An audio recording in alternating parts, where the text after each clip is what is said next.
Hey everyone, Michael Anthony here. Van Halen, Chickenfoot, Sammy in the Circle. But anyway, you're listening to the only podcast that is dedicated to breaking down the entire Van Halen catalog one track at a time. And the podcast will rock. Ow! Hello, baby!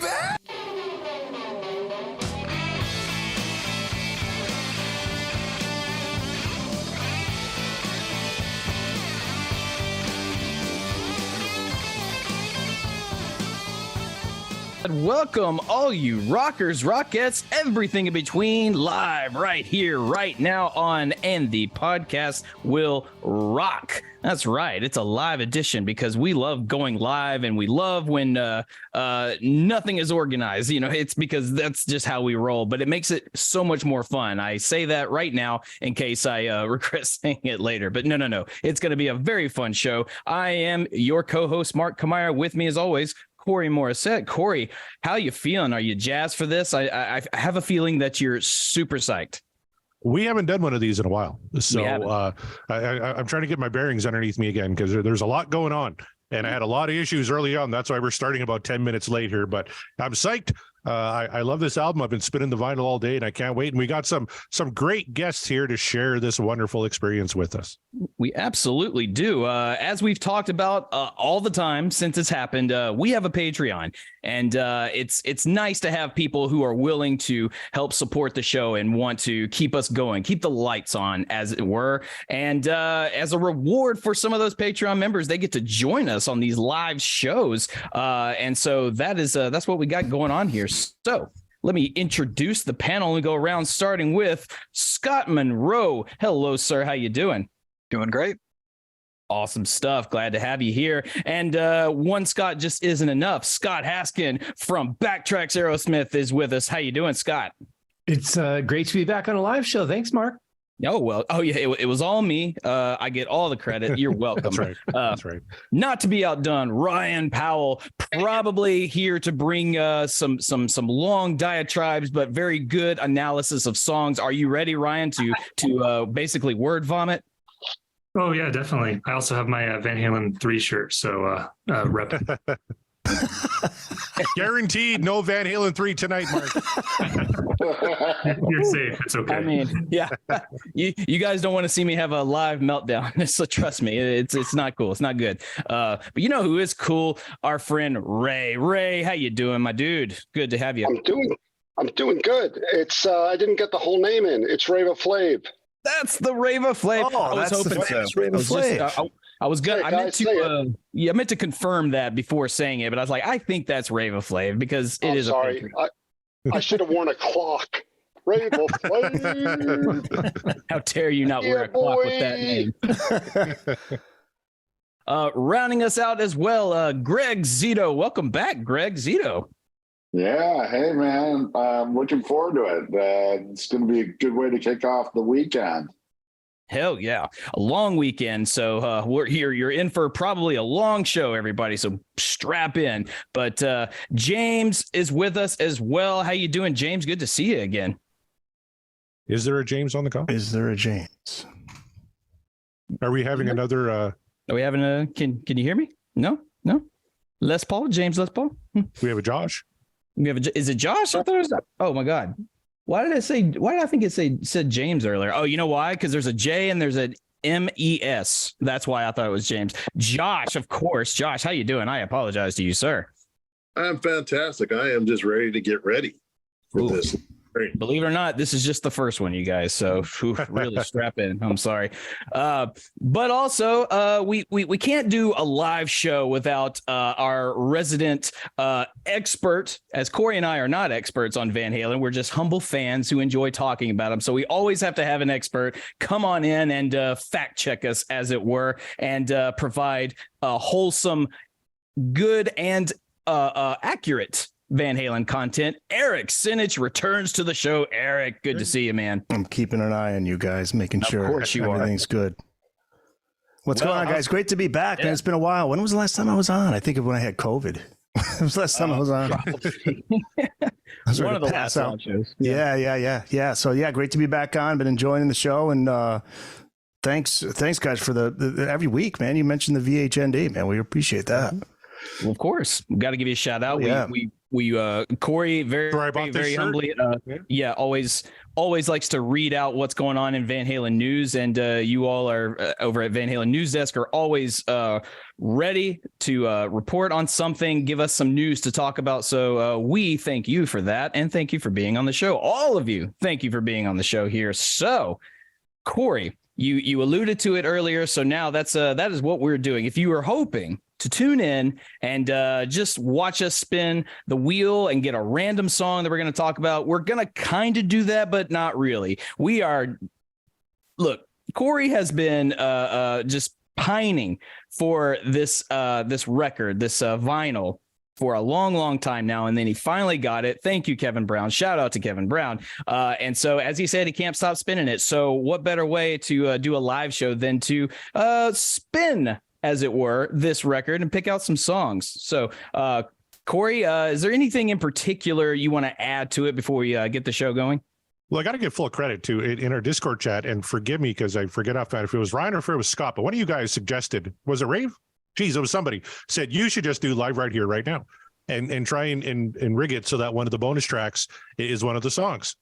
So that's what we're going to do. We're going to spin the wheel twice. If we don't naturally spin one of the bonus songs, fuck it, let's spin it a third time. I got a second wheel with just those tracks on it. I put them on like 10 times each.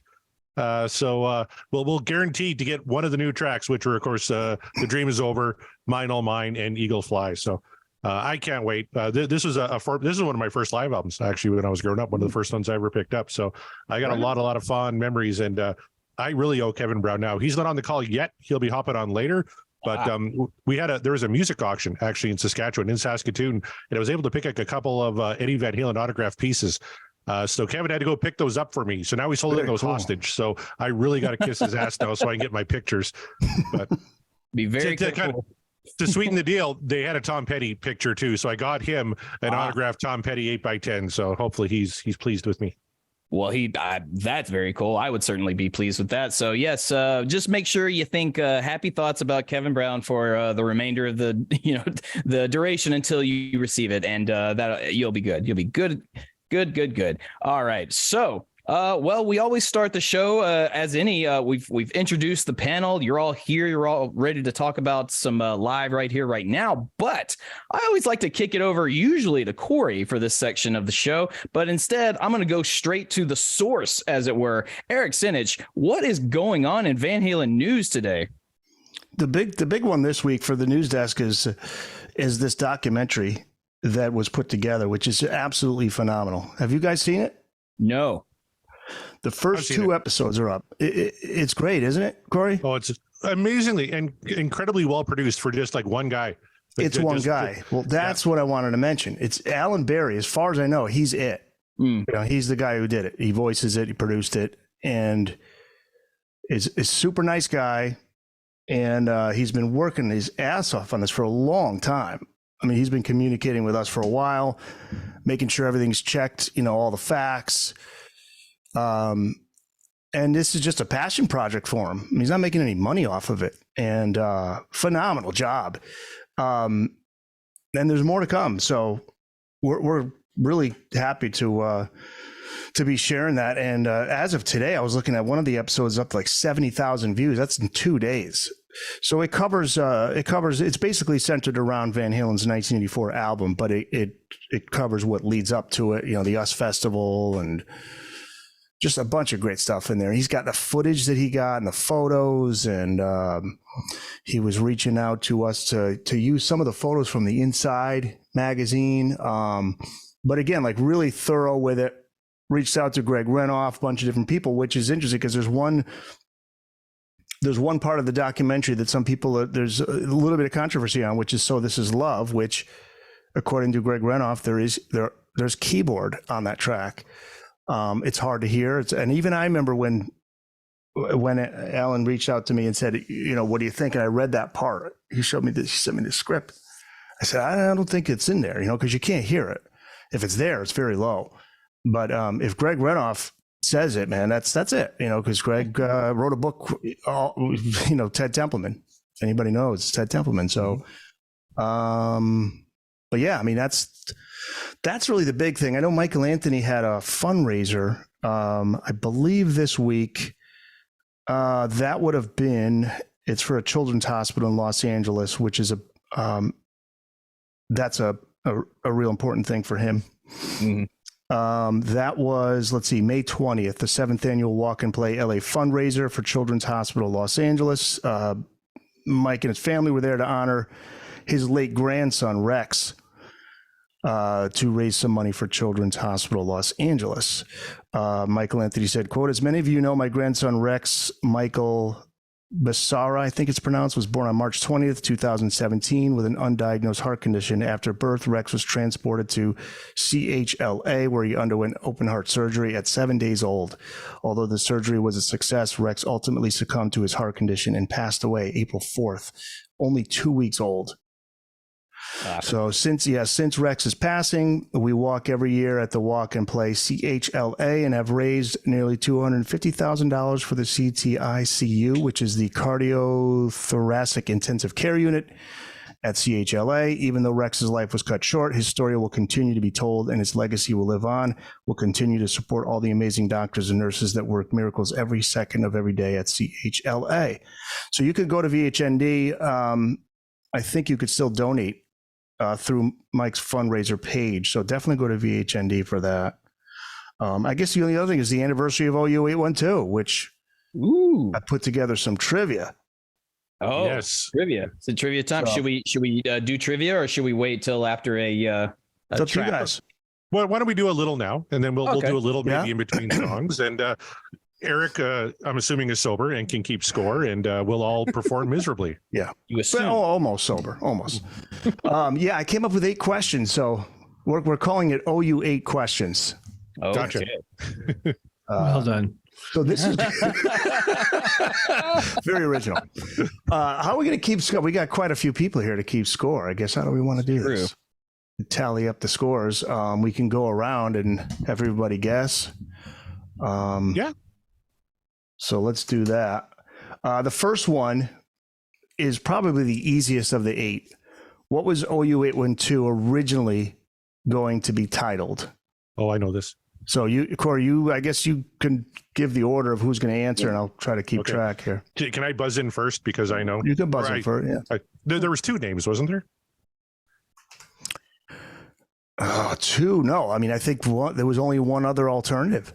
Okay, well, I'm going to go with the one I think it is, which is source of infection. You might be right, maybe, but let's continue. Okay, Josh. I got a guess. Josh. Rock and roll. Rock and roll. All right, who's next? Was it? Oh, go ahead. Yeah. Yeah. I know Alex wanted to call it Bone. All right, that's Greg. Bone. Yeah. Go ahead. Yeah, I was gonna put in for Bone because it was. I thought that was what the working title was. Got it. Okay, so Ryan, Bone. What do we got next? We got Scott. We got.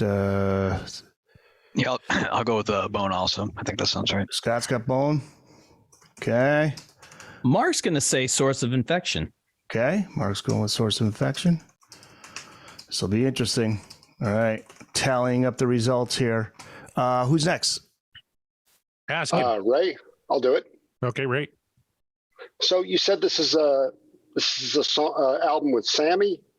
Yeah. So OU 812. What was it originally going to be called? I don't know of any Sammy in Van Halen, so I just don't know. Throw Pick a your guess out favorite there. panelist then and go with them. Yeah. I don't know. No, I don't know. I really don't know. Okay. All right. We'll go with. What about Scott Haskin? We got Scott Monroe, right? Scott Haskin didn't. Yeah. Well, first I'll just preface it as the most medium Van Halen fan, stating that my knowledge of this album is like a cow watching a train go by. I'll say. Quote of the episode right there. I'll say you did me last night. No, this That is sounds like a Sammy solo album.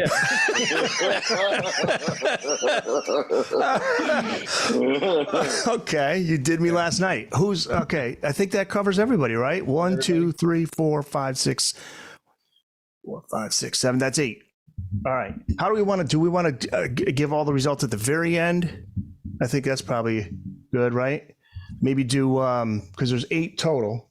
Okay. This one is contentious though because I think there was 2 names.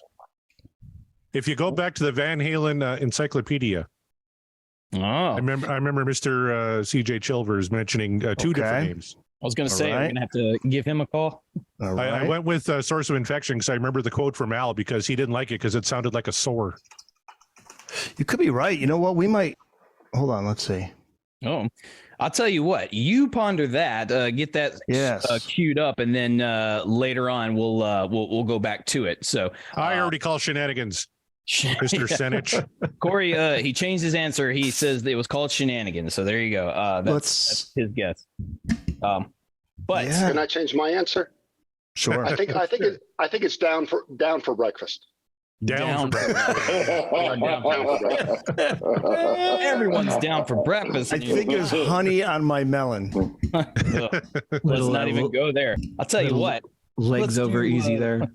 let's pretend it's an actual show, and I'm gonna go over to to our Twitter feed, to our Rockin' Poll, and do just a real quick look-see on what happened last week. Last week we did the song "Hear About It Later," and I'm curious to know, would you have expected this result differently, Corey? Because it is an astounding what dreams are made of, but not as astounding as you might think. Only 88.8% what dreams are made of, with an 11.2% dream is over. Would you have anticipated that would be higher or lower, or maybe more in the middle? That should have been in the 90s easy. I would have thought. I would have bet the house and lost because I would put this in the 94 percentile because what's not to like, right? I agree. What's not to like? But, you know, people, the Van Halen crowd sometimes can be fickle, especially when it comes to certain eras. So am I shocked by it? No, I'm not shocked by anything anymore at this point, because Ain't Talking About Love wasn't 100% in the voting, and that breaks my heart. So, you know, can we assume everybody on the call would have voted What Dreams Are Made Of for Hear About It Later? I would have. Absolutely. That's pretty safe. Oh, I did. I can say that for the ones that are here on the panel here and that did comment, I can say, just kind of briefly going through it. Yeah, it seems like everybody, all of you that did vote What Dreams Are Made Of. So if I am incorrect, please speak up.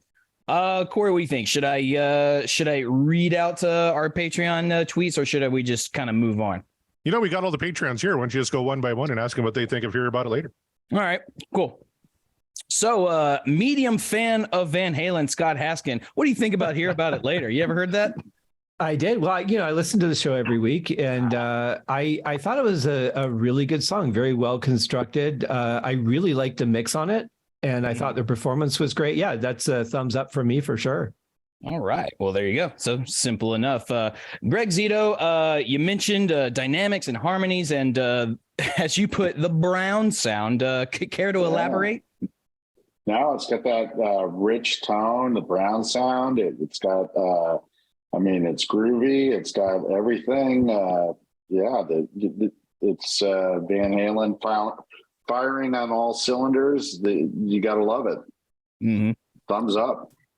Brown sound. That means Greg shit his pants when he listened to this. So you know what? That's fine. If you're gonna shit your pants, it might as well be because Eddie Van Halen caused it. So no worries there. Rava Flav, Ray, what did you think about Hear About It Later? It's probably my favorite song from Van Halen ever. There's a pretty good chance. I think it's the best song from the 1980s. And like I said in my tweet, if anybody ever asks me about Van Halen, I show them that live performance from the Oakland Coliseum show, and that's just, to me, that's the best thing ever. I mean, everything is perfect about that. I mean, and that's even better than the studio album because they double up on the lead, they double up on the drive-in with Mike and Alex, and it's just, and they go to the pan of the audience, and there's girls looking so innocent. It's perfect, man. It's Van Halen. It's perfect Van Halen is what it is.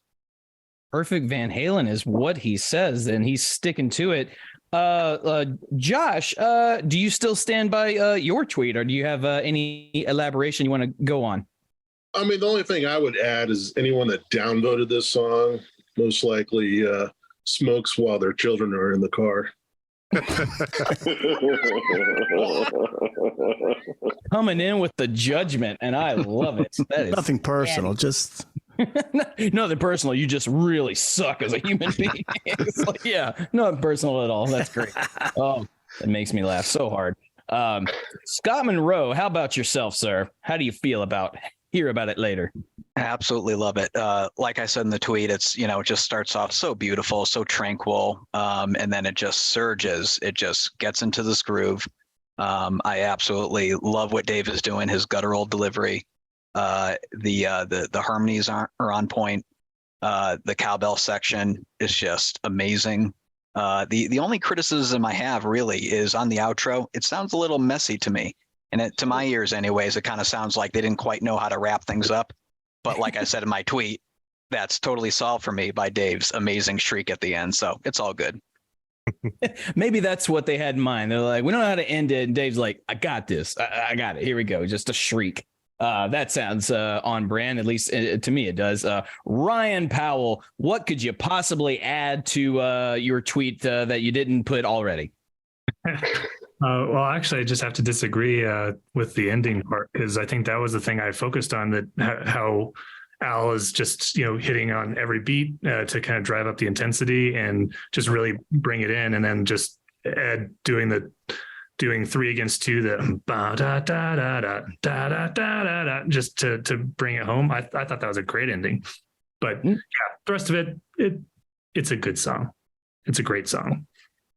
Great song, good song, all true. No arguments here. Eric Sinich, please let us know, how do you feel about Hear About It Later? Well, let's put it this way: when my day comes and I'm ready to drop dead and I go to the other side, I want that opening. I want to hear that as I'm walking into heaven, And I see Eddie there too, and I'm hearing that opening, because that opening is that fucking good.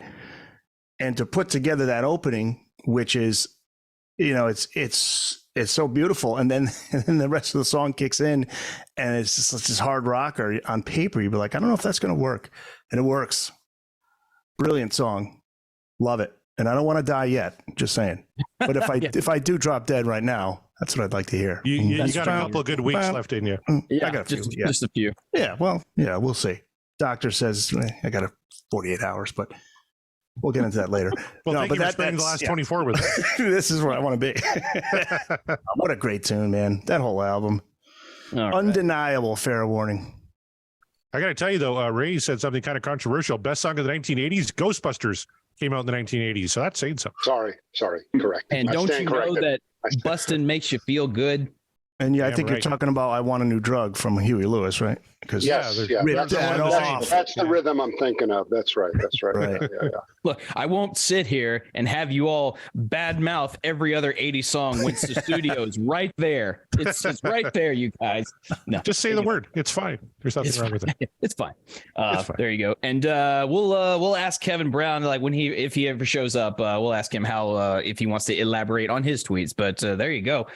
He said it was a perfect Van Halen song. So he did. So there's really not much more you can add to it. We got some viewer comments in the chat here. Martin Fernandez is in there. He loves the song. And Fat Man on Guitar says, Eric's pretty confident about where he's ending up, isn't he? So, yeah. Pretty sure of yourself there, sir. Well, you're right about that. Shit. Yeah, man. I might wind up hearing something from Van Halen 3 as I head to hell. No one ever says, when my time comes and my family's looking down and I'm burning in hell, I hope they play the opening riff to Hear About It Later. That's right. Corey's hell would be just a nonstop loop of Pleasure Dome. Just this the entire. Hey, no, Spanked. Get it right. Oh, Spanked. Okay. Spanked. And actually, Pleasure Dome, not to tip my hand on this record, is not as bad as the studio Instrumental. version.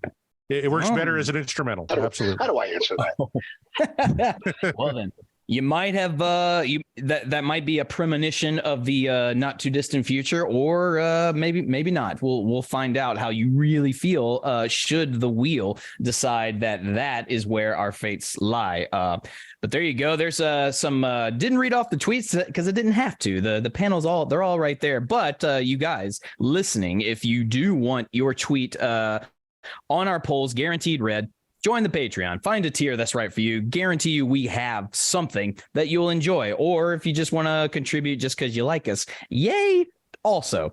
But there you go. So with that being said, I think Corey's ready to spin a record. What do you think, man? Oh, I'm just about ready. Yeah, we got a wheel, and it's completely populated with songs from live right here, right now, including the 3 bonus tracks. So what do you say? Let's start manifesting. I just filled my drink, so everybody take a shot.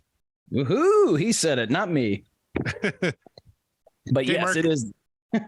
Pick your favorite patron, and you can start with them, and we'll start manifesting. Yeah, there you go. So there you have it. It is time for the manifestation portion, and unfortunately, you guys, you can't manifest something from Van Halen 3, much to my darn chagrin. You must manifest something from this particular album. So therefore, I'm going to throw it to Eric Sinich. I always knew he was the favorite. Oh man, I have to go with Judgment Day. Fucking love that song, man. Love that song in the studio and on this recording too. There's a lot of good stuff on here, but Judgment Day is just a badass track. That's the second track in. So that's what I'm going to manifest. Please. He's going to manifest Judgment Day. Well, we have covered Judgment Day on the show and can confirm it is a banger. So there you go. There's one for Judgment Day. Scott Monroe, any particular track from this live edition that you want to manifest tonight? Well, and you're not going to believe it, and I'm being totally serious. Spanked. All right. Guys, hear me out. Hear me out. It sounds a lot different on this record. The intro is kind of nice. Eddie plays a couple of nice notes there in the intro. The harmonies come through a lot better on the chorus. I dig it. I am ready to. Yeah, I'm going to go in with an open mind, my friend. Hopefully we get spanked. I'm looking forward to it. Marvin Fernandez says pound cake. That's kind of the easy one. Everybody wants a little pound cake. He's open for a spanked, is what Corey said. He is open. Absolutely. I'm amongst friends. This is a safe space. This is a good time to roll spanked. Indeed. Ryan Powell, how about yourself? Gotta go with The Dream Is Over, so I can not vote The Dream Is Over.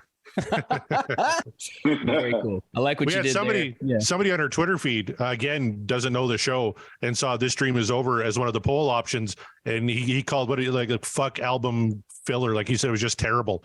Like I can't relate to you as a person if you think this is like that's such a great song. Sir, please. Yeah. I was listening to that. Was it the last episode where you were talking about that? Somebody they confused. They thought "Run Around" was the song or so. What the hell was it? They don't listen to the show at all, so they got totally confused. Yeah, because we put "What Dreams Are Made Of," and they go, excuse me, the song's name is Dreams. Dreams. You should know that. You should know that. Yeah, we should know that. Should know that. Oh man, you're just fans. That's all. We're just fans, and we don't even listen to the show back like whatsoever. Like we don't. I know Eddie wanted to call OU 812 source of infection. You cross-reference that, Mr. Senich. Listen, I differ. I'm not. Well, listen, we'll find out. I'm still looking for. I found the quote on the Van Halen news desk while Mark was caterwauling. You want to hear it? Where'd you find that? I don't know. The Van Halen Encyclopedia. Do you want to wait? Van Halen Encyclopedia. That's right. Yeah, let's get the manifestations in. Okay. Yeah. I'm interested in this, Corey. Because I'm dying to know what Scott Haskin wants to bring to the table. Will he pick a Van Halen song? That's the question. Yeah. I kind of want to hear Ghostbusters now. Actually, I'd like to hear Van Halen doing Ghostbusters. Would be a lot of fun. I think that would be. There are a couple of non-Van Halen songs on this one. That's true. But not Ghostbusters. Interesting. I actually just covered Ghostbusters on my show. I did a 3-part episode with John Matola from the Deep Purple podcast. That was a lot of fun. I'm going to go with one I know, Jump. There you go. Keeping it simple, keeping it easy. He did name a Van Halen song. It is on this record. So good job. There you go. We got one for Jump. Greg, Zito, are you going to go with Jump as well, or what you got? No. I want to hear Top of the World. Okay. So far, everyone is picking something different. I love that. That's great. So, but the wheel has a lot of work to do. So, Josh, what song do you want to bring to the show tonight? Won't Get Fooled Again. Nice. Oh, all right. There you go. Yeah, that's a good pick. I love when Sammy just yells, "This is the Who!" Like, I've ever heard of the fucking Who before. Yeah, right. He needed everyone to know. It's just like, this ain't ours. This is the Who. You know, I really like them. Tribute to the Who. Yes, like, thanks, Dave. We got it. And I think lastly, Rava Flav, what do you want to manifest on the show tonight? All right, fellas. No lie. So this is from live right here, right now. Mm-hmm. You look at the panel, I'm probably the oldest guy here. And I'm okay with that. And I got to be honest. Scott looks really good for his age. What'd you say, Sonny? I don't know this album. Oh. Yeah, I mean, honestly, you ever get... Yeah. Honestly, he does a couple of Dave tunes on this one, so... Yeah. So, dealer's choice, I suppose. Unless you do have one in mind that you just want to hear what it sounds like from this album. I'll take whatever you guys give me. Whatever Play it safe, Eddie Solo. Yeah. Eddie Solo. There you go. 316. But there you go. Wide berth, wide variety. There you go. Corey, what are you manifesting tonight? I tell you, I had so many. I was thinking, geez, I should go In and Out. I should go Why Can't This Be Love? But I'm going to go with the double feature of You Really Got Me and Cabo Wabo. Damn. You stole my yes. answer. That's exactly what I wanted. But I'm going to keep it on brand with everything else going on. So everyone picks something different, so I'll pick something different. So therefore, it breaks my heart that we still haven't done When It's Love on our show yet. So, boy, I would love to hear that. When It's Love, I will manifest that. There you go. That hasn't come up yet. Sammy tune. Shocking. Now we have all our manifestations ready. Everyone's in the chat's got their manifestations. I hope. And if you don't, get it in there. And without further ado, Corey, if everyone on the panel is ready, if Sammy's warmed up back there, if you're ready, then we should spin this wheel. I'm almost ready. Give me 3 He is seconds. almost ready. Sometimes Sammy takes a while to warm up, but I mean, look, he's got to warm up. He's got to do his thing. Backstage. Otherwise, you're not going to get those sweet, dulcet tones that he produces. He's not getting any younger, that's for sure. Can everybody see the wheel on the collar right now? See it. I just like to point out that when Scott Monroe picked Spanked, the wheel actually stopped for a second. So I don't know what that means. Here we go. Interesting. All right, everybody's ready. Let's do this. Here we go.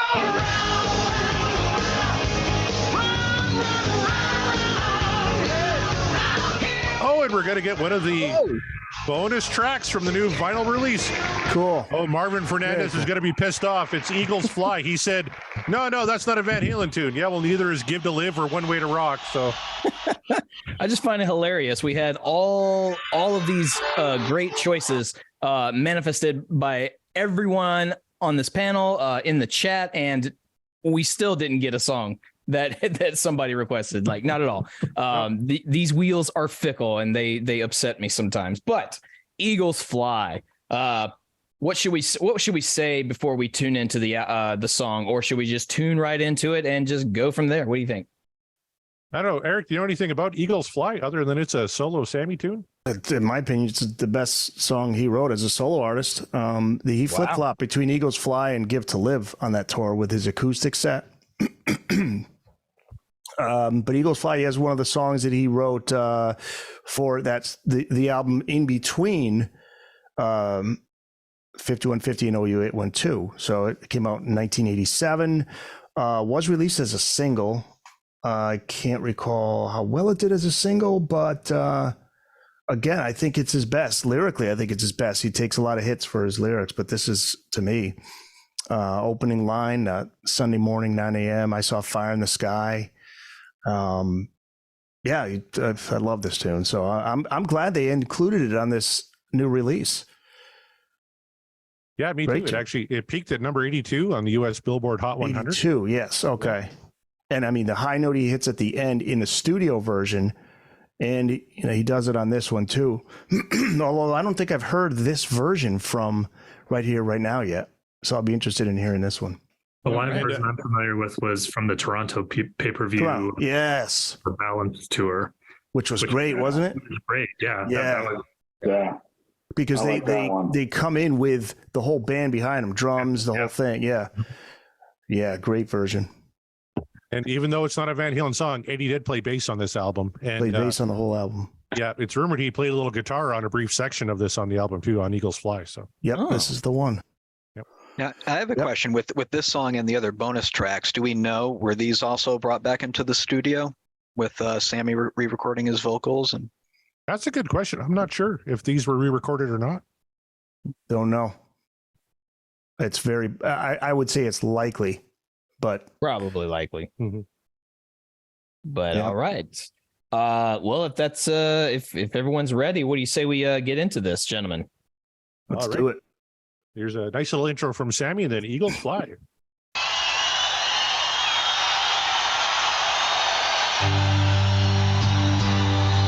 Last night.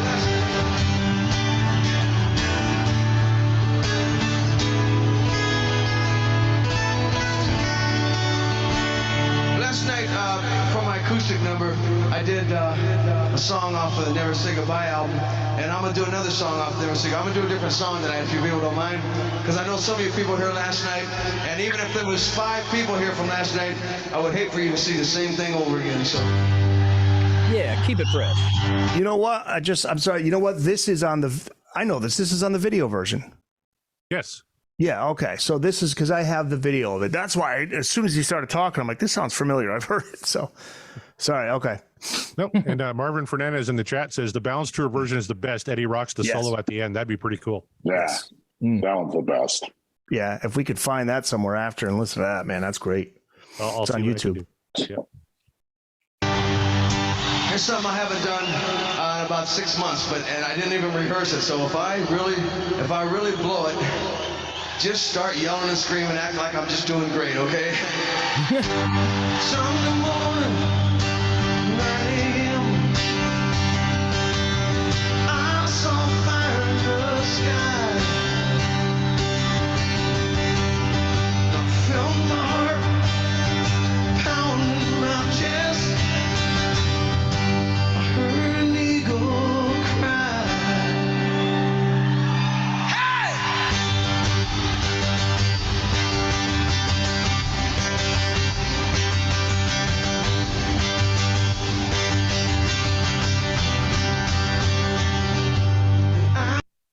It kind of ticks me off that Sammy didn't play more rhythm when he was in Van Halen. And actually, I was hoping we would spin Pound Cake tonight, because I have a major issue with Pound Cake when we get to the solo, because we don't have Eddie's rhythm playing the main riff underneath the solo. Right. And you just hear Mikey pound on the bass, and it kind of takes away from it, right? You tell me Sammy couldn't pick up an electric guitar and play the main riff underneath that solo? Like, he's a pretty decent guitar player. Yeah, is it right. possible that there was maybe a rule against it?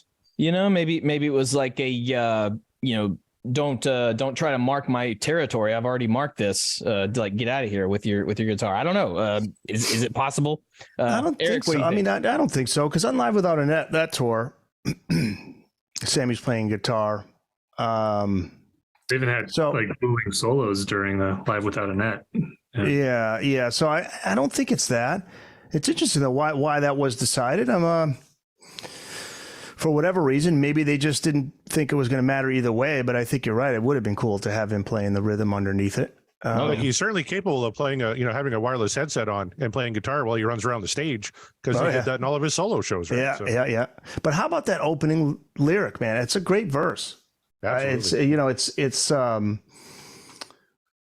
can't recall what it was inspired. I know it was inspired by an actual, some moment he woke up and it just came to him. I could look for it, but I love that lyric. It's probably aliens. He saw a fire in the sky. Felt my heart pound in my chest. Yeah, probably aliens. You saw the nines. Songs are about aliens. Yeah. Saw the nines.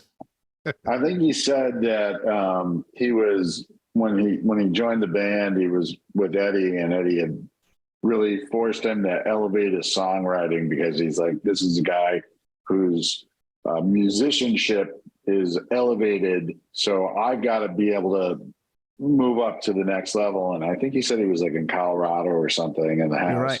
And he woke up in the morning and he just felt like the inspiration. Yep. He was living way up. He was living way up in the hills. Yeah. Way up in the mountains. Yep. Looking over. Exactly. Yep. All right. Let's get back to her. I'm alive when I breathe the air.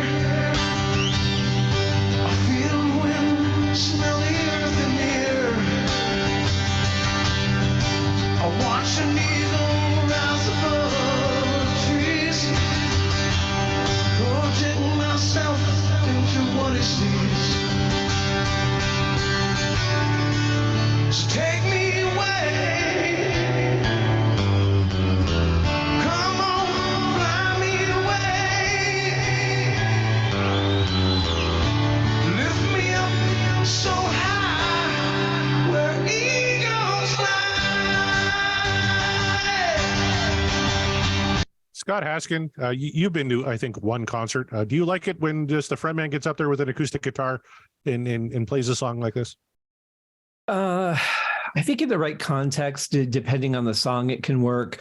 I think if you're using it to give everyone else a bit of a rest, depending on where it's placed in the set, can be a good thing. But in general, no. But I think this sounds really good. I'm just really glad that the engineer realized that the delay was on when Sammy was doing his speech at the beginning and shut it off really quick, because that was going to get annoying. But yeah, no, this sounds nice. I like it. It was pretty good when Prince did it. Ooh. Yeah. Can't argue there. I like the shifting chords to kind of lead up to the chorus. That's a really nice progression there that sort of kind of begs to kind of push it forward. It's simple, but it's effective. This is one of the songs he offered up for OU 812. And Al was the one that said they sound too much like John Denver. And then after he heard Sammy's album, Sammy was laughing because Alex was like, damn, those songs are fucking great, man. Well, how come you didn't play? How did you show it to us? And Sammy's like, I did play it for you. You don't remember. You called me fucking John Denver. Yeah. I think it was Give to Live, Eagles Fly. Yeah, I think it was maybe That's funny though, Alex. Like, oh man, what's up? We could have used that on our album. But that's why. But really, that's probably why it's included in the set list from that point on, because Alex, he liked the song, and I think Eddie too. Yeah, I'm sure, because like you say, Eddie was playing bass on it, so he was there for that whole project. Mm-hmm. And Sammy's in great voice here. This is near the end of the tour. Oh yeah. I mean, that's the thing. I mean, his voice is, and at the end too, he gets up there at the end. You see, kids, warming up pays off. You must warm up. Well, see, that's the thing, is I thought Sammy was famous for never like babying his voice or warming up. He just probably didn't. I just do this and it works, because he's just a freak. He is. Yeah. What's on that MTV documentary? He's like, I don't drink any of this crazy shit. I just, he's like, I don't know, man. I can't explain it, but and he still has the voice. Look, as a vocalist myself, I give major kudos to all of you vocalists out there that really rip it and shred, and you're not destroying yourselves, and you can still manage to perform every night. That's great. More power to you. And you say you don't warm up, and I say that's cool, good for you, but one of these days that's going to catch up to you in a very big bad way. But I guess if you're Sammy Hagar, it won't. Famously, there was a quote by Ronnie James Dio when someone asked him, hey, what do you do to warm up? And he said, I'll tell you, if you have to warm up, you haven't got it. And that was it. I was like, okay, Ronnie. All right. But then, it's Dio. It's hard to argue. But still, I was like, maybe he means it's just get out there and sing as much as you can. You won't have to warm up. It's true. I'm a stickler, though. It's like, if you're going to pay money to go see a show, and let's say it's your first time too, you want that show to equal how the enjoyment you get when listening to it on record, right?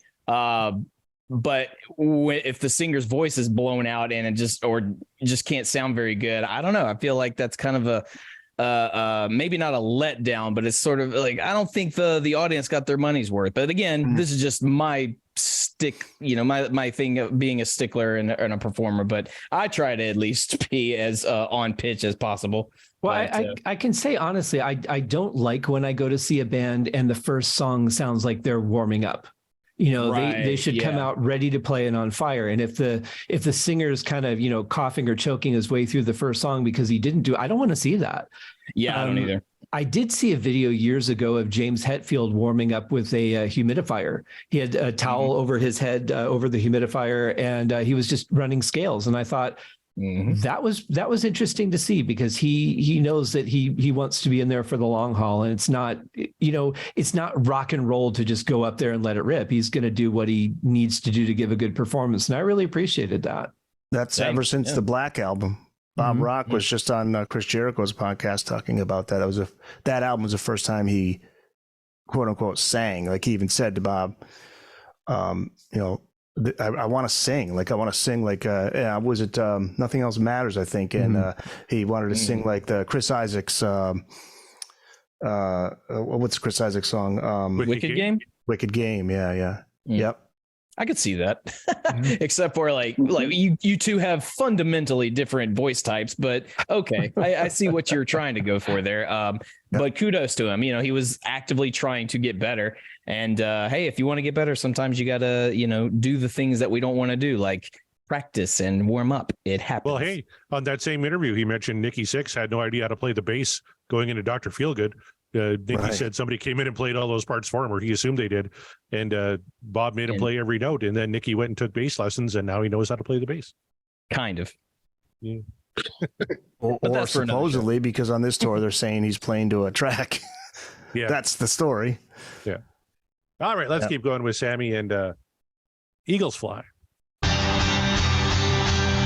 often dream that I could sail to the sky. I've always wished I could fly. A simple life of a bird on the wing. Oh Lord, I could sing. Take me away. Come on, fly me away. Lift me up so high where eagles fly.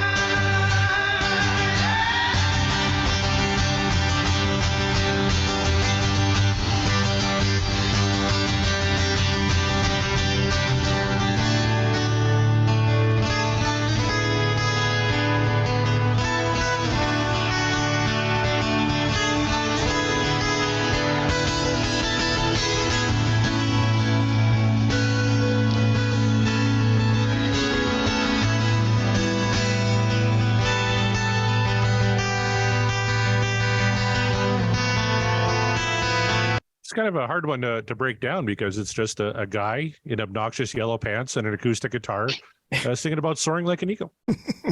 Yeah. And doing it very gracefully, I might add. There's not a lot of he's not doing anything overly complicated guitar wise with this song. And I mean, you don't want to do that because singing and playing guitar is hard. But even so, sometimes there's the old saying, less is more is correct. And keep it simple, stupid. And, simplicity works if you're talented enough to really bring out a wide variety of your musicality. And of course, it's Sammy Hagar. So, of course, I don't know. I really appreciate the simplistic nature of the just the guitar riff itself. It's just like he's not doing anything overly complicated, but it works. Yeah, it's up close and personal. It's got that feel to it. And he's in such command of his voice. Yes. This is a song. It's like he's just played it a million times. So he just owns it, and he could play it so many different ways with the band behind him or just him and the guitar, but just the way, even the accents on the guitar, the way he'll just, hit those strings a little bit harder in certain areas, soften it up a little area. It's just, he's in complete command of the entire song. I mean, this is a song you could tell he just, this is one that's close to his heart. And I think he said it many times. It's one of his favorite songs, if not his favorite. Well, like you said at the beginning, he hadn't done this song in about 6 months and hadn't even rehearsed it. Right. So, sounds pretty good. I did notice he screwed up. He went to the one chord before the solo. It was supposed to be the 5. Just saying. Well, what's coming up is really cool when he goes back to that "Oh Lord, I Can Sing," and the next time around he does something different than the studio version, which I love. It's like goosebumps when he does it. Josh, you have a fan in the chat. Megan Courtney says, "Oh, hey, there's Josh." Oh, fantastic. All right, let's get back to the tune.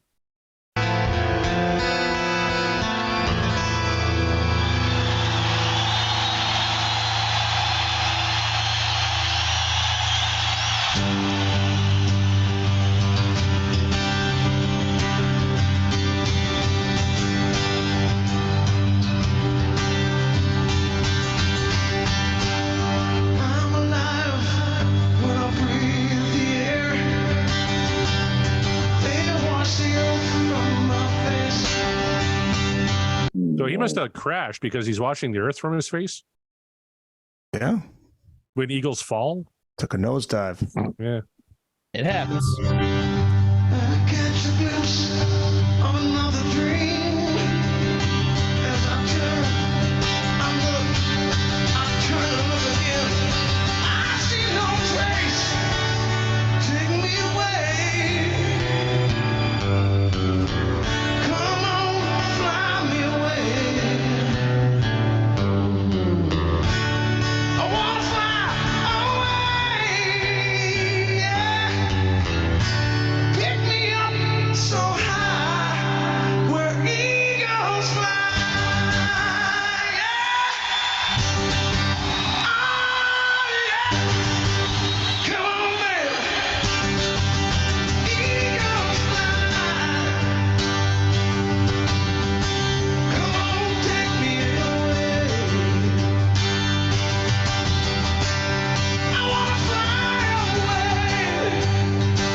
Eagles almost fly.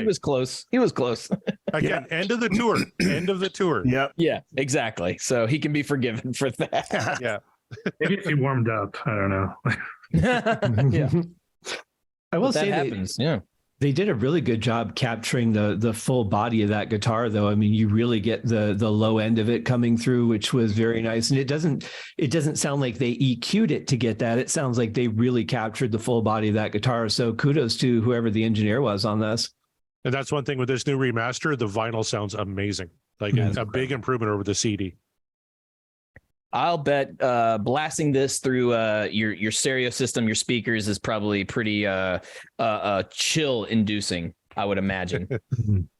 Brought a tear to my eye when Eagles Fly came on. Well, of course. And, talked about crashing into the earth and wiping the earth from his face. So like sometimes, look, kids, if you're going to take a nosedive, you got to wipe your face. Otherwise, you're just walking around with dirt and nobody wants to talk to a dirt face. Anyway, so there you go. Eagles Fly by technically Van Halen, but technically not. But we're counting it because it's on the album. There you go. Sure. So now my dudes, my fellas, it's it's either the most favorite part of the show or it's the least favorite, where we actually have to vote on the song, a yay or a nay. What dreams are made of, or is the dream over? So my question to you is, whom do I see? You know what, Corey, you choose the order this time. I choose the order. Oh, geez. Yeah. Go with noted Van Halen hater Eric Senich. I know you don't know a lot about this band. You're not a big fan of the band, but No, not at all. Sammy Hagar's Eagles Fly. What do you say, my friend? Is this what dreams are made of, or is the dream over? Thumbs up, man. It's what dreams are made of. You kidding me?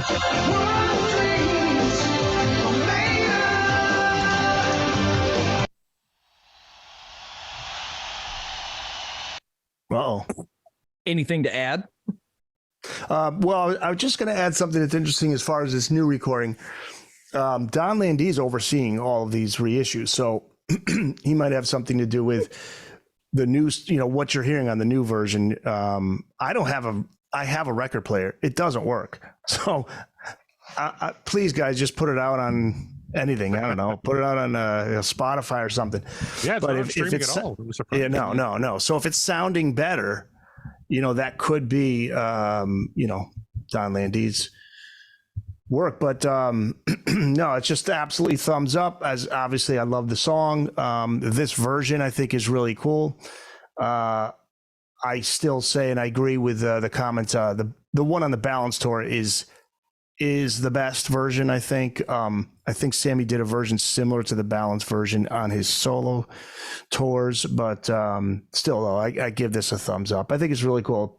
Kind of a personal, Sammy to the fans type of moment, and yeah, always love listening to it. That one and Give to Live, those two off of off of that same tour sound great. Which do you prefer between the two, Give to Live or Eagles Fly? Between Give on this particular album, yeah, I'll go with Eagles Fly.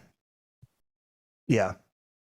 And I think Give to Live, the version he's done live since, is even better than the studio version, in my opinion. Although the studio version's good, but what he does with it live is great.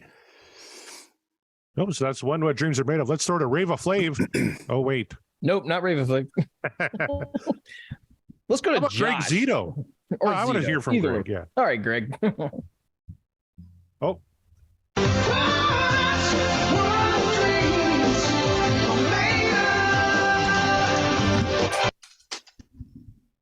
This one is this is a great one. I always love this one, and I thought this is one of this is Sammy at the top of his game, and I feel like even though it's a Sammy solo thing, I feel like you can tell he's got like some of the Van Halen influence in there.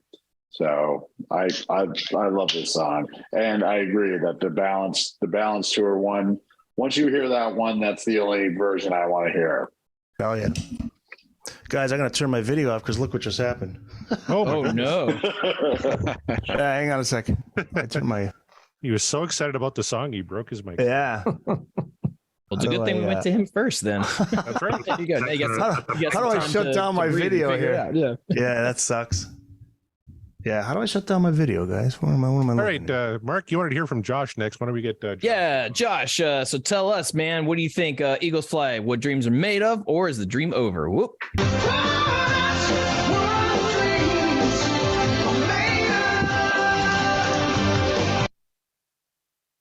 Well, Sammy with that, his bulletproof voice, he could sing the phone book, but this particular song is a well-written, crafted song by him. And the first time I heard this was on the Monsters of Rock tour. I can't remember if he did it acoustically or not, or if he used playing guitar, but the contrast between the album version and the live version, he stepped it up to the next level, and it could have been a great Van Halen song with the full backing of the Van Halen band, but also this performance with him, just him and his guitar, it sends chills, sends shivers. Does indeed. All right, good stuff. I'm gonna take over from you, Corey, just because. Scott Monroe. Let's see. You're a pro Sammy guy. I think I may just be making that up, but you tell me: is this Eagles Fly what dreams are made of, or is the dream over? I'm pro all Van Halen. There you go. Without a doubt.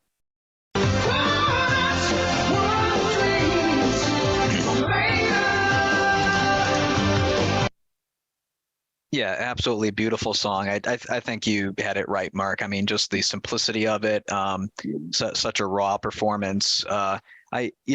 I don't think this was re-recorded. If you listen to it, I mean, it sounds to me like it's the original live vocals that we just had there. I mean, it just sounded really stripped down, emotional. It's hard not to be moved by it, I don't think. We've been talking a little bit lately about lyrics and the difference between Sammy and Dave. And to me, this is Sammy, earnest Sammy at the top of his game. I mean, it's just beautifully written. I'm really glad they included this on the reissue. All right, cool stuff. There you go. So far, all thumbs. Greg Zito, we already heard from you, Greg, didn't we? So there we go. We're gonna move on. We're gonna move on to the person who absolutely is a bigger Van Halen fan than Eric Sinich himself, and that's Scott Haskin. Scott, would you consider Eagles Fly what dreams are made of, or is the dream over?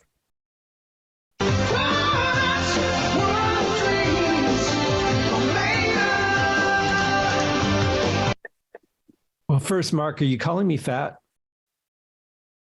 You said it was bigger than Eric. You're calling Eric fat now.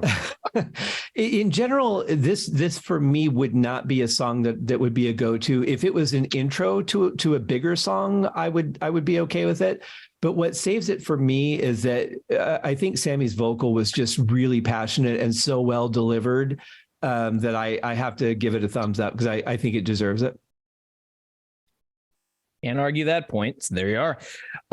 Rave of Flav. How did you feel about Eagles Fly? Is it what dreams are made of, or is the dream over? Well, remember, I started by saying I didn't know this album. Mm-hmm. And to be honest, I don't know this song. And this is not my type of thing, but this version was terrific.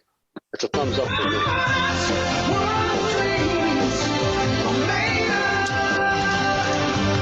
It's one of these things. It's all new to me, and that's one thing I love about the show. I have not heard everything. I kind of tapered off in a lot of the Sammy years, and I don't know a lot of it. And I love the deep dive that you guys do on this. And there's so many things where, like, I would skip over the song, I wouldn't listen to the song. You guys kind of break it apart, and it's like, yeah, I kind of want to listen to the song now. So.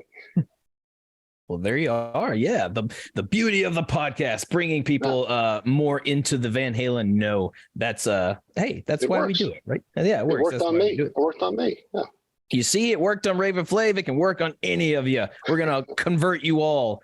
But someone who needs no conversion, he's just already in it, full balls deep. Ryan Powell. But my question to you, Ryan, are you balls deep in love with Eagles Fly, or are you pulling out? It's over. Oh, we can leave our balls out of it, but yeah.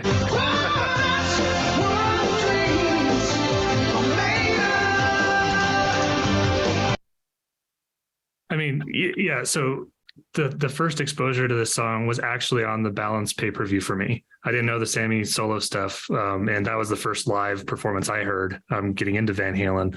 So it was really weird to not hear the band come in at that point in this version. And I agree. I think that's kind of the canonical version of it. But I really did like what Sammy did in lieu of the band coming in, like mixing it up, giving space for just the vocal part. And I thought that was a really good way of handling. And I agree, just really passionate. He's just putting everything into it, which is it's infectious. So yeah, definitely what dreams are made of. All right. Well, of our panelists so far, clean sweep. So I guess it falls onto you and I, Corey. So Corey, I ask you, do you think Eagles Fly is up in the sky, or is it going to have to wipe his face full of earth because he's gone down?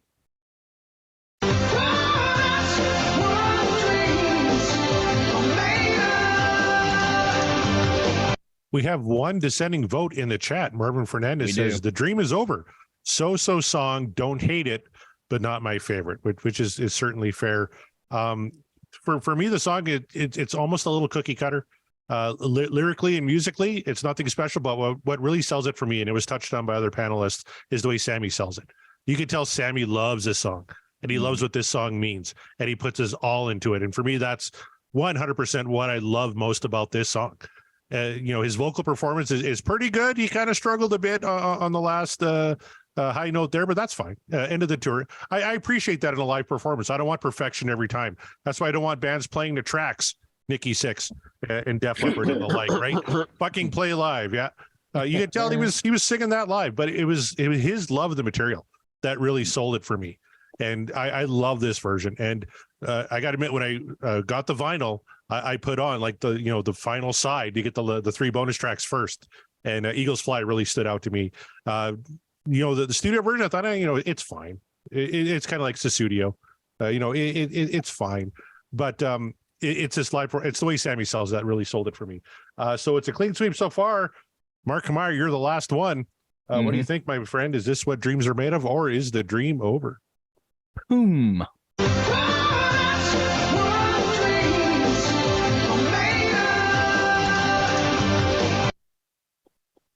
He might as well have had a full band behind him, because the way he put his energy and passion into the vocal deliverance whilst playing acoustically, it almost sounds like there's no difference, to me anyway. I reiterate everything you guys said. It's simplistic, less is more, but yet it's still he just sounds like he's having fun playing it. I like the little caveat at the beginning. It was like, look, if I screw up, I'm sorry, but just lie to me and say that I didn't, just cheer. I love the it's confident, and yet it's still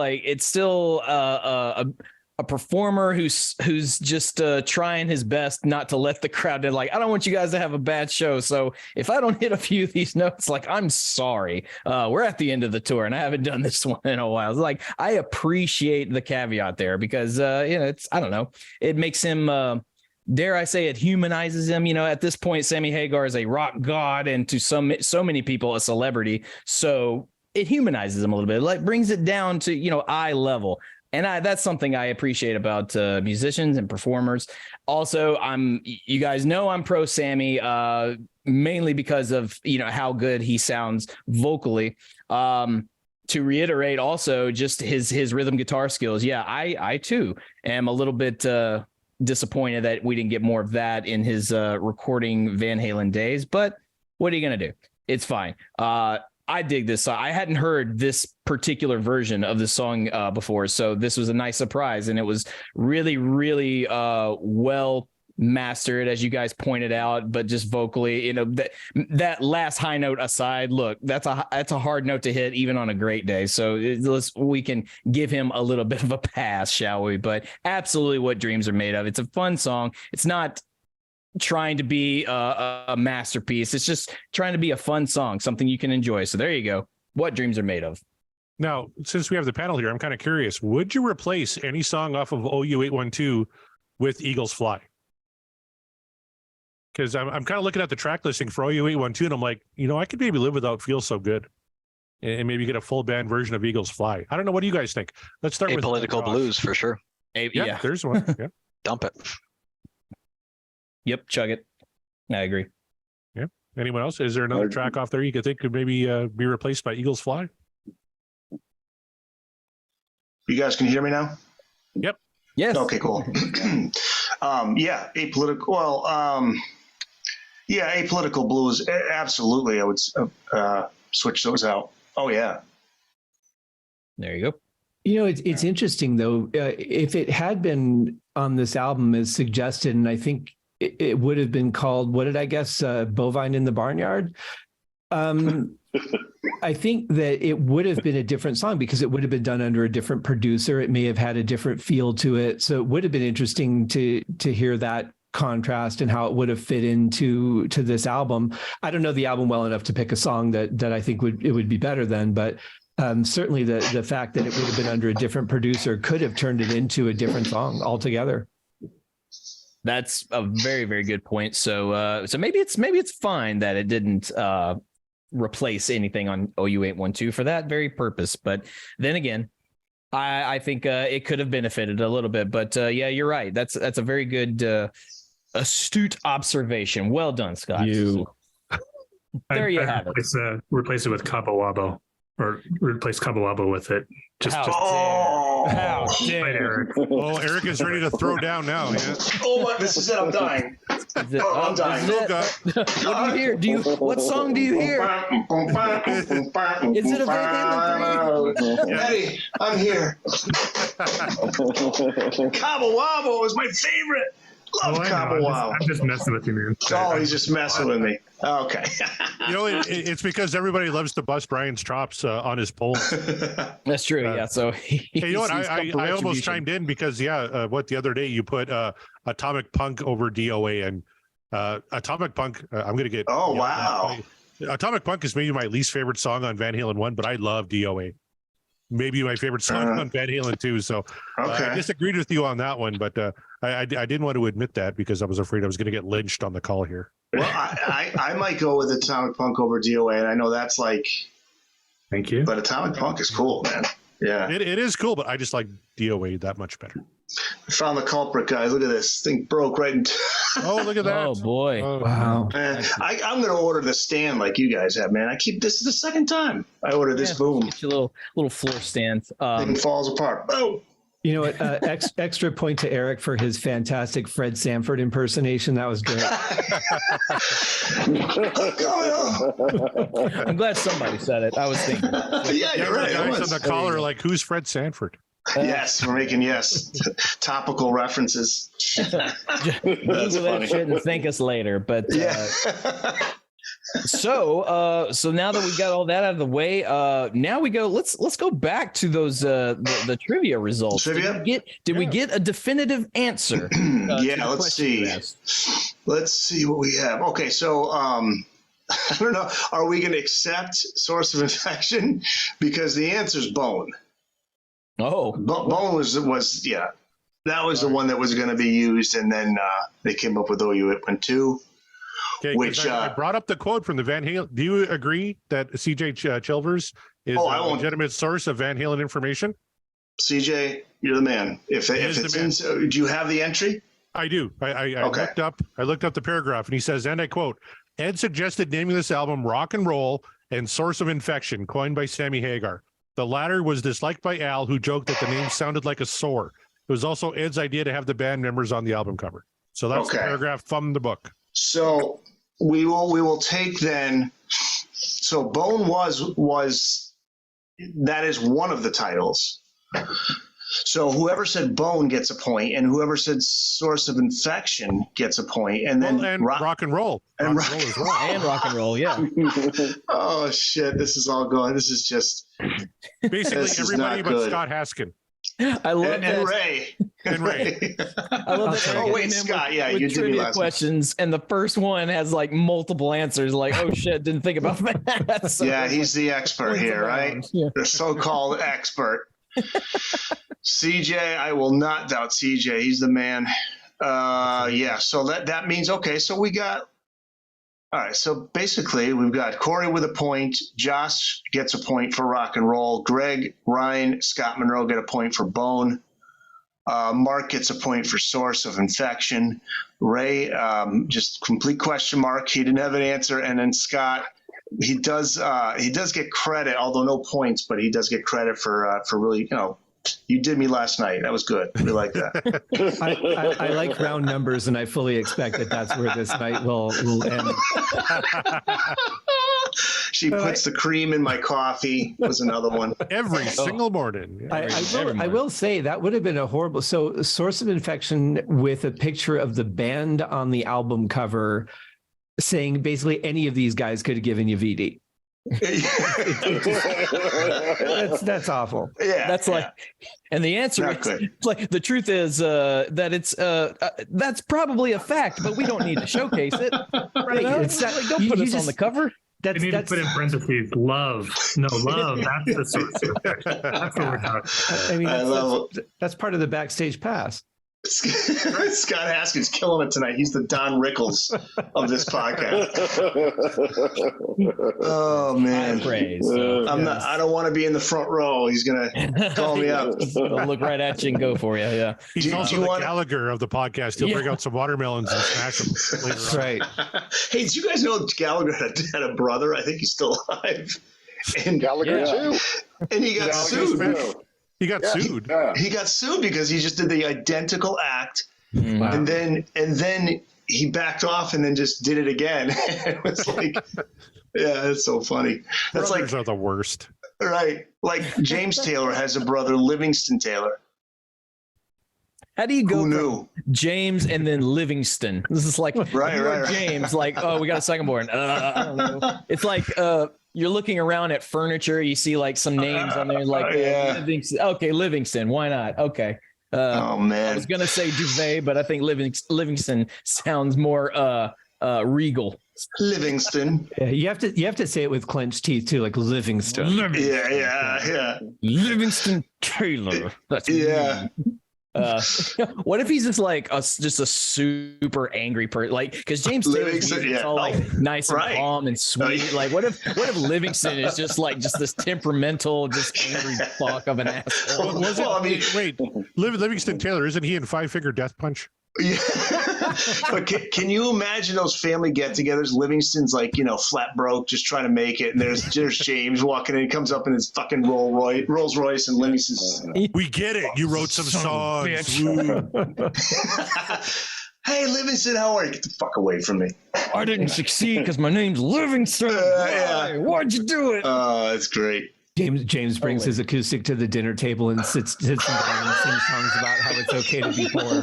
I seen Fire and Rain too, motherfucker. Livingston just sitting there, just seething. Oh man. If he's listening out there, apologies to Livingston. That's a new. I never knew he existed until he came around. A radio station I was working at in Fairfield County, Connecticut. He was playing a little little venue there, and we had to promote it, And I was like, Livingston Taylor, and we had to play clips of his music. I'm like, where are we going to find clips of his music?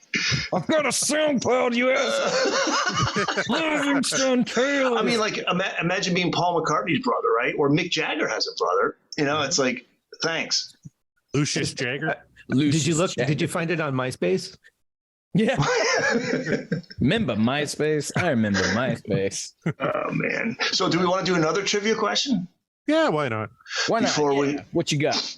All right. So here we go. The album cover of the 4 headshots of the band in black and white was an homage to what band and which album cover?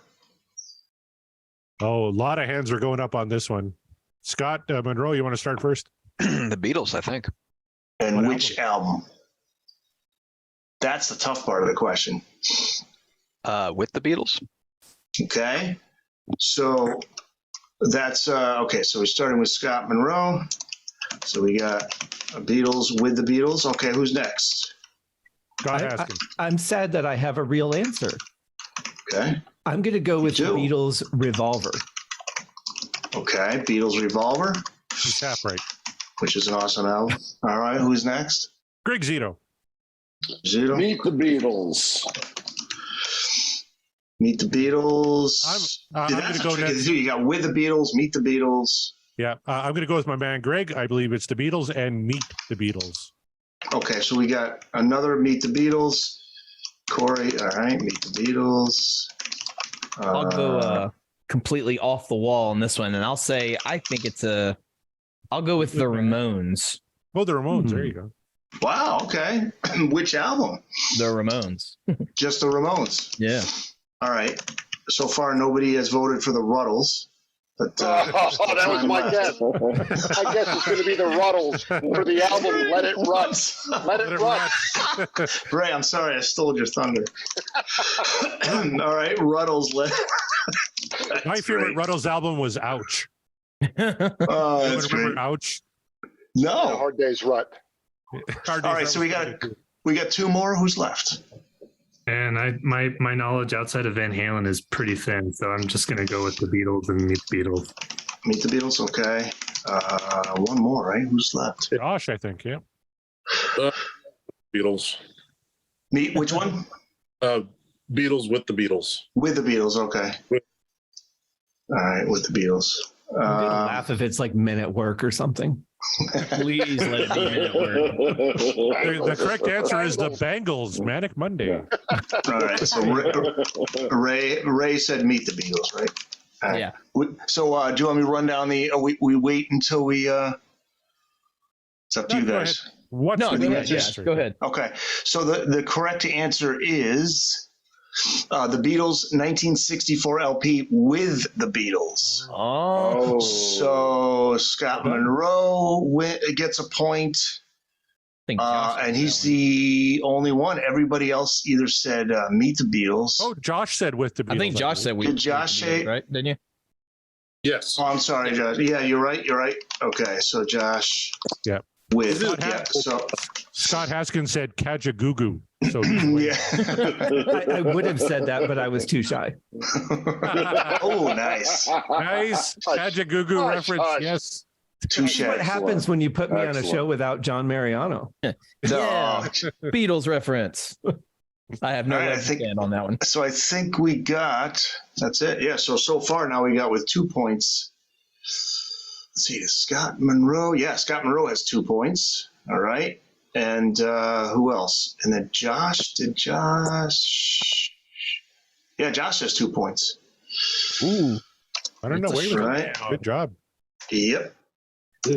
There you go. So we'll have to get a tiebreaker at some point, but we will. And if you're tuning in live, cool, stick around. But I think, Corey, we should probably end part 1 of this show there for the listeners. So yeah, tune in for part 2 if you want to know the shocking and explosive conclusion to Van Halen trivia presented by Eric Sinich. Who will win? Nobody knows except Sponsored for I know. Sponsored by Eric.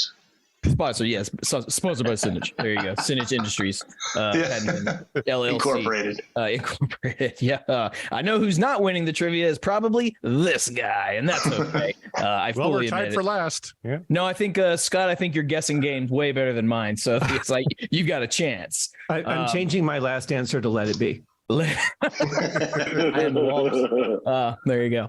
But all right, yeah. So there you go. That's the end of part 1, you guys. So on behalf of the panel of patrons and Van Halen fans, on behalf of Corey, myself, Corey, should we just say for now, go to podcastwillrock.com. Find all the shows are there. Find our merch. It's all there. I'm sure there will be new designs after the conclusion of this live show, and I can't wait to see what they come up with that. So on behalf of everybody, we are, and the podcast will rock, and we will rock you in part 2.